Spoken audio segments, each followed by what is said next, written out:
Hi, hello, how are you? Aaron Veracruz here to take you through the week that was on HRTV. Pursuit took an in-depth look at the hardest part of having a Derby contender, the name. Backtalk is the son of Smarty Jones, and Smarty Jones was named for a smart-alecky little child who grew up to become the mother of the owners of the horse. We just figured that if it was a smart-alecky little kid, they would probably talk back a lot, and so that's the way Backtalk came in. Well, Noble's Promise was named in honor of a colt that we once owned named Noble Asset. Unfortunately, Noble Asset had broken down during training. When we received our insurance money, we decided to buy Noble's Promise, who was then a weanling. We turned him into a racehorse, partnered him out, and thus named him Noble's Promise in honor of Noble Asset. The new James Bond book. That's Devil May Care. You know, we use James Bond girls' names for our fillies. Devil May Care is an expression anyway, but that she got the name because of the book. American Lion is Bill Kasner named, and he is named after Teddy Roosevelt, who had a book called American Lion, and he was known as the American Lion. We was at Billy Bafford's 60th birthday party, and Carl Watson was telling me how lucky I was, and he kept on going on. I said, Carl, I get it. Where's this story going? He said, well, you think you're lucky? He looked at me. He said, you're looking at lucky. So I looked at Carl and said, Carl, you just named that horse that we just bought. When are you going to name one after you? What, Fat Boy? I think it's taken. Early in the week, the Derby Trail took its toll on two of the race's strongest competitors. Today, the racing world rocked. Eskandrea injured and out. Gary, what exactly transpired over the last 24 hours? Well, the backstretch is always rampant with rumors, and especially on Derby week, they are amplified a million times. We don't report rumors here on HRTV, but the rumors have been out there, and it was confirmed this morning that Eskandrea will not run, and I think that we're all highly disappointed that we're not going to get to see the gifted athlete run. Yeah, a huge loss for Todd Pletcher. And Jeff, aside from the obvious, how does this change the complexion of the Derby? Well, Eskandrea would have been a very short price, I think, compared to the others. He's out. Nobody's going to be afraid of anybody in this race. It may be one of the most wide-open derbies going in.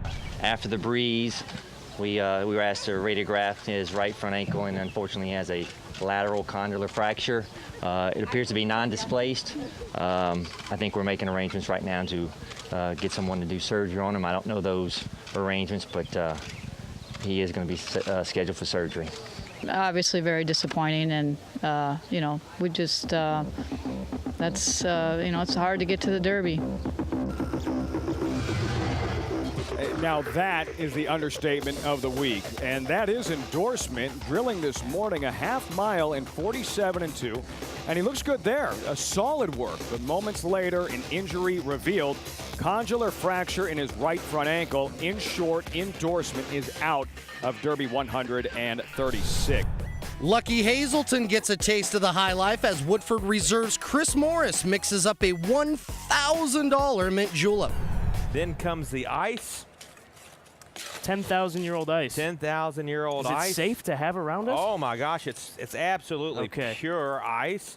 We got a lot of ice in there. Now we're going to finish with some more Woodford, a couple ounces of that. It's already frosting over. Oh, it is brilliant. We're going to put in our sterling silver sipping straw, a little mint garnish. We'll get a good piece here, right next to the sip. That is the $1,000 Woodford Reserve mint julep, all for charity. I'm intimidated by this one this year for some reason. I really don't know why. Maybe because it's overflowing.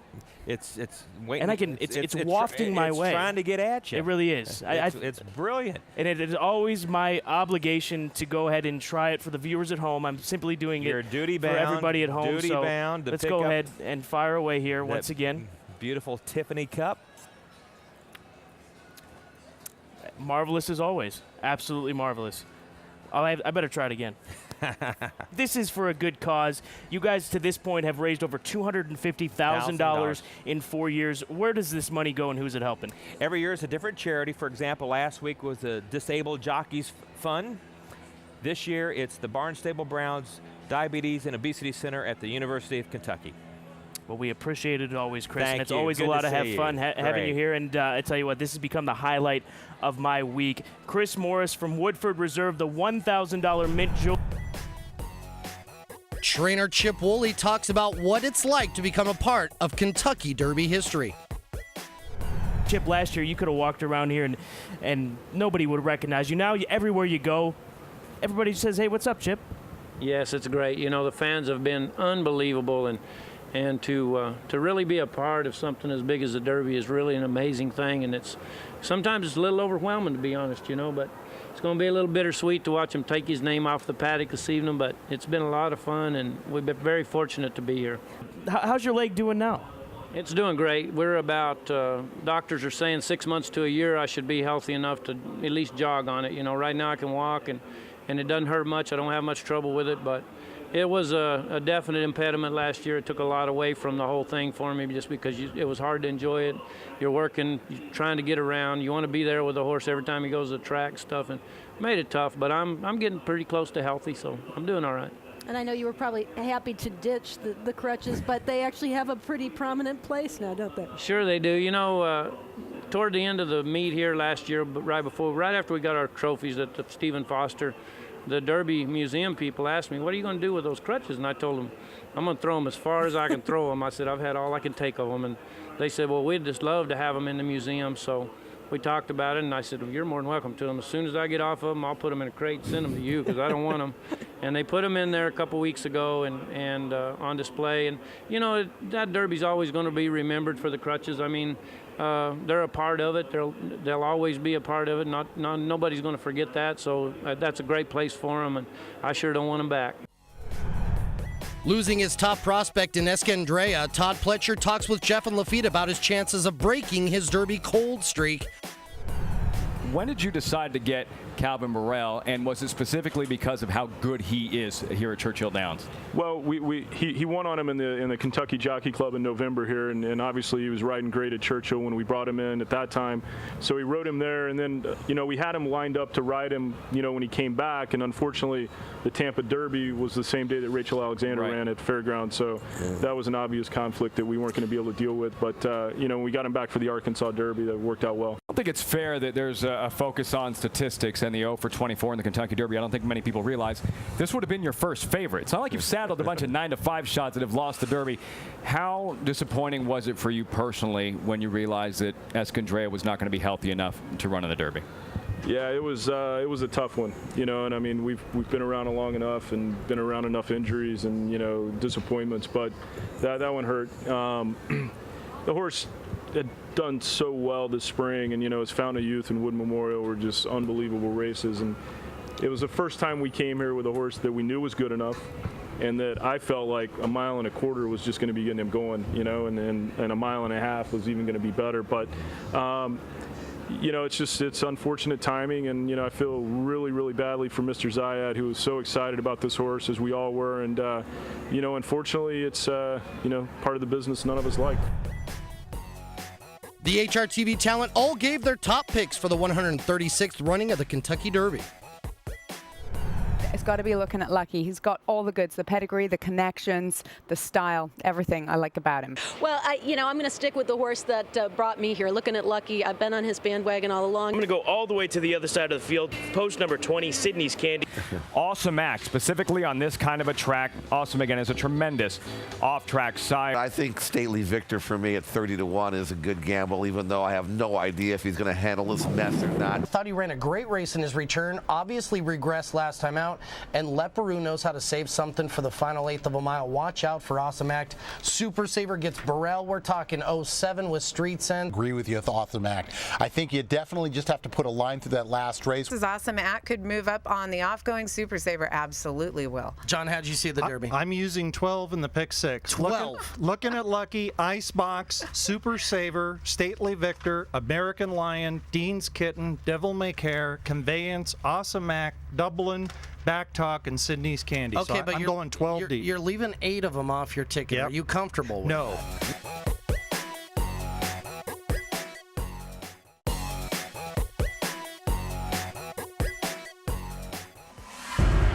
The Twin Spires of Churchill Downs, the mecca of thoroughbred horse racing.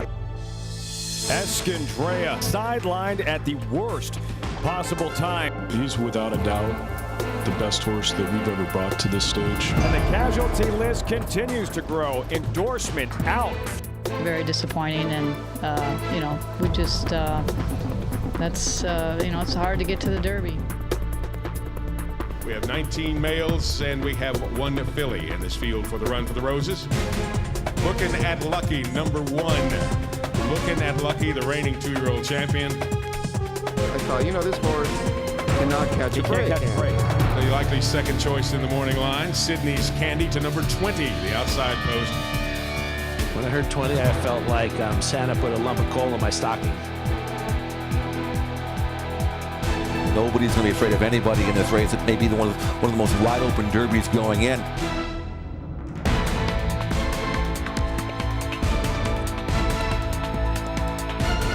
It's a tough game. I mean, it really is tough. A little rain didn't dampen the spirits or stop over 150,000 people from seeing the 136th running of the Kentucky Derby in person. Is trying to thread his way through now, and doubling there on the far outside as the field turns for home.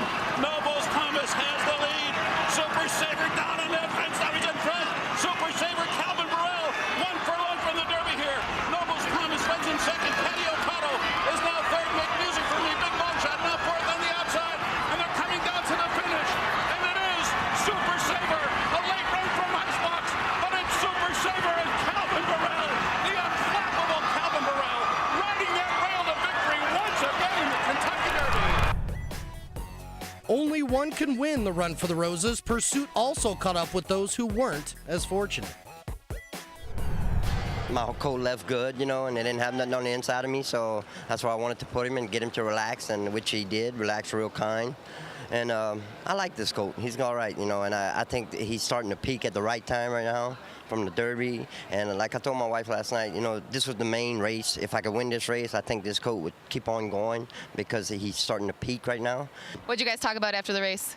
Oh, just a couple little things. I didn't get exactly to talk to him. I rode the next, and then I had to do an interview. But they had talked to the interview, and then just, he threw me up and said, ride him like you own him, and that's what we did. We're just fortunate that we had a awesome group of horses, and obviously we had a very, very good spring, and everything worked out well for Super Saver. He obviously likes this track and doesn't mind the mud, and sometimes you might feel down about one thing and it's a blessing for another one. So yeah, we're very fortunate. Are you amazed at how Calvin can work out a trip in a field like this in the Kentucky Derby? I tell you, I said it earlier in the week that Calvin's a great rider everywhere, but at Churchill Downs, he's just a little bit better. And he gave this horse just a beautiful trip. He had him settled, saved ground, and, it's just cut the corner. I mean, you can't ride him any better than that. For everything that goes into this and all the talk of your 0 for many, and to win this, you seem relatively calm. Yeah, I always believe you gotta take your wins and your losses the same way, and we felt like that one of these days one of these might happen, but nothing, you don't take anything for granted, and it's one of those things that I think it's going to take a little while to completely soak in, but it's a great feeling and great to share with your family and my parents and all that, so it was a lot of fun. Only one can win the Run for the Roses. Pursuit also caught up with those who weren't as fortunate. Ran second, happy for Todd, but I think, when you watch the replay, like I've been telling you all week, we needed Moses to open up the the pearly gates, you know. He needed to open the sea, but he ran great. I think he got second. Calvin was well mounted, I thought, but the way he does things is, you know, we know what he's going to do, and he still does. You know, we all know what he's going to do, and he does it over and over again. He's the best, Mr. Derby.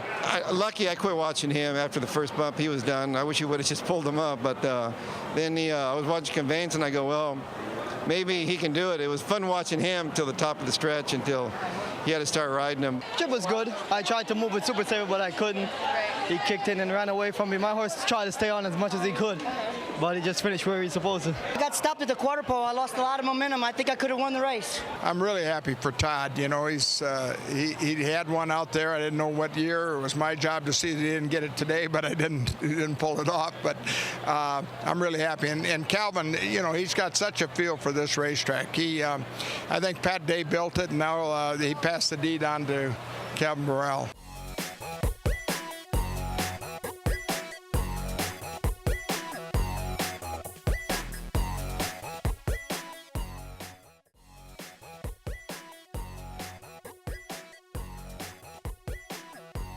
Former trainer of Rachel Alexandra, Hal Wiggins, shares his thoughts on the Super Filly.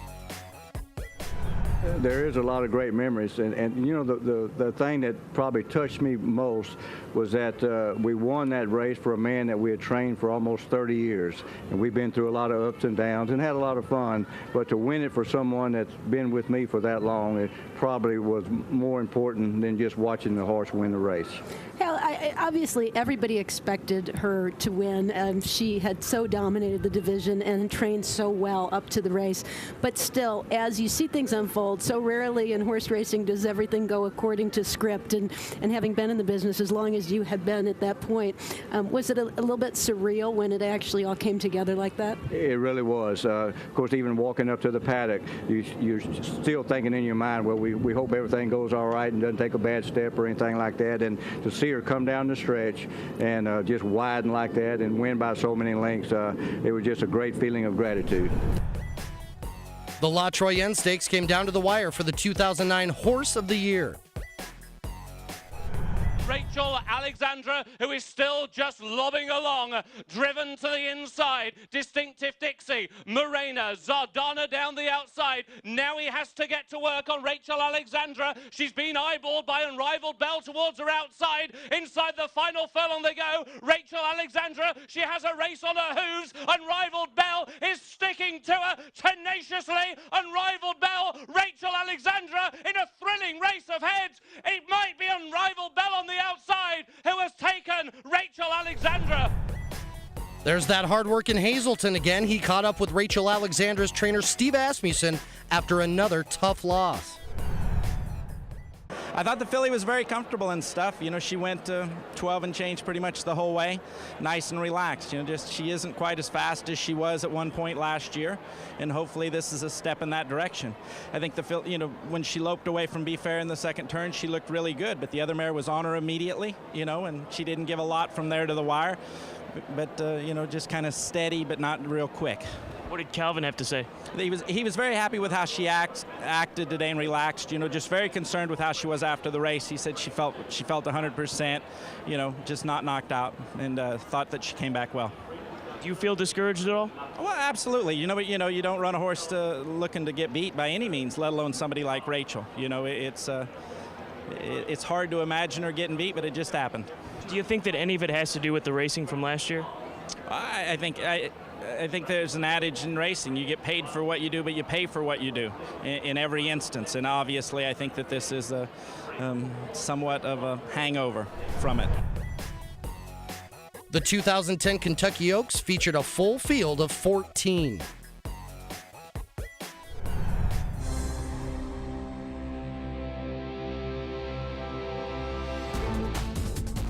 Rachel Alexandra, 1 year removed from her 20-length romp in last year's Oaks, something blind luck can attempt.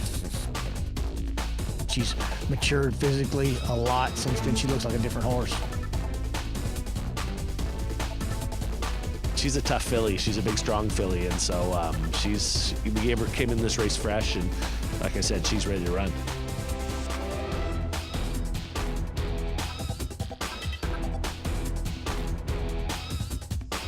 beautician. She's improving with every day here at Churchill Downs. I do not feel there'll be any problem. Distance is going to help her more than a surface change. Anybody could jump up and win this thing. I think they made one horse a favorite and everybody else is a kind of a toss-up. Jerry Hollendorfer captured his third Kentucky Oaks with yet another photo finish. No, it's not blind luck, it's blind luck. It's Tidal Pull. Here comes Evening Jewel. Blind Luck out very wide with Chris. Beautician trying to stay on. On the inside then is Amen Alleluia. A furlong to go in the Oaks. Evening Jewel on the inside. Tidal Pull. Back in third is Blind Luck. It's these three. Down to the 16th. Evening Jewel out in front. Here comes Blind Luck. Blind Luck and Evening Jewel in a head bobbing finish. Too close to call.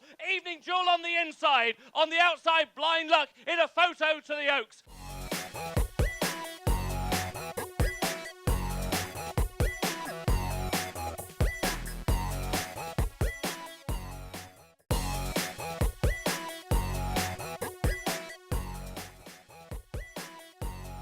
Aside from the Oaks and Derby, Churchill's weekend card was packed with a number of top stakes races.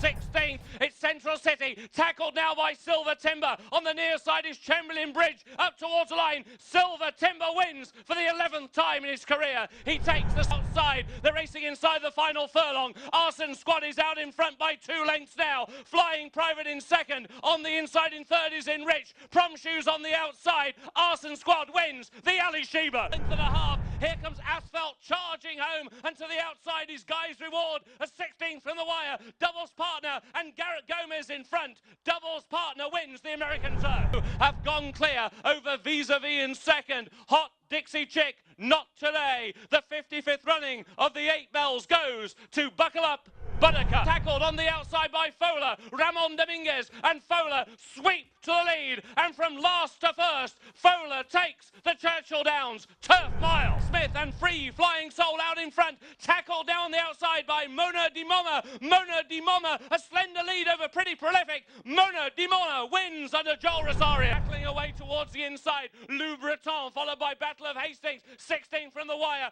General Quarters the far side and neck in front. Racing up towards the line. General Quarters has won the Woodford Reserve. John White goes for the gold with a long price single on the edge. Okay, John? 20-1 single. Attaboy Roy. That's an Aaron Bacruzzi type single. 20-1. Attaboy Roy gets the money. A furlong to go. Attaboy Roy is out in front. A Credit is back in second. Here comes Warrior's Reward. Steam rolling down the outside. Attaboy Roy. He needs the line. Warrior's Reward with one last late lunge. Not enough. Attaboy Roy wins the Churchill Downs. Pete comes up with a great pick with his best bet on Against the Odds. Hey, where's mine? Still running.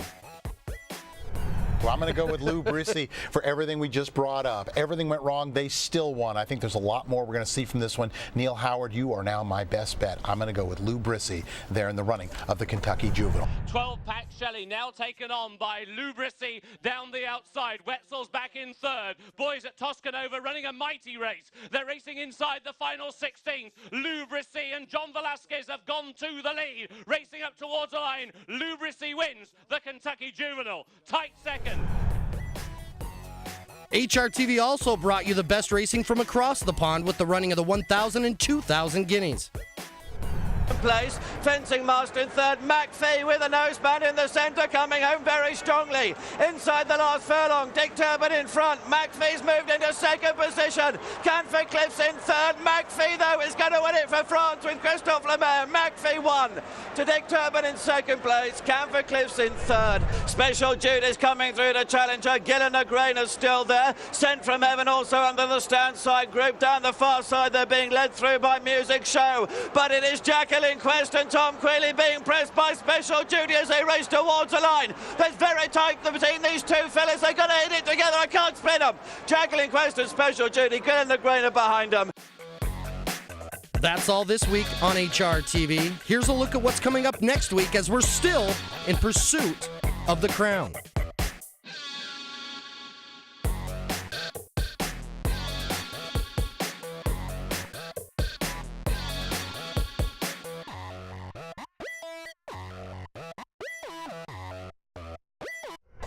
Oh, there's the credit card. Lafitte's credit card. Credit card. We got Great. Lafitte's credit card there, so just go ahead and run it. Just actually, you know what? Get one for the whole crew, and we'll take the rest. Go ahead. What are you doing? Oh, Jesus. Make a play against the odds debut. Jesus. I found a picture of you, Aaron. Joe? Hey, it's Aaron Vercruzzi. Does that look like him?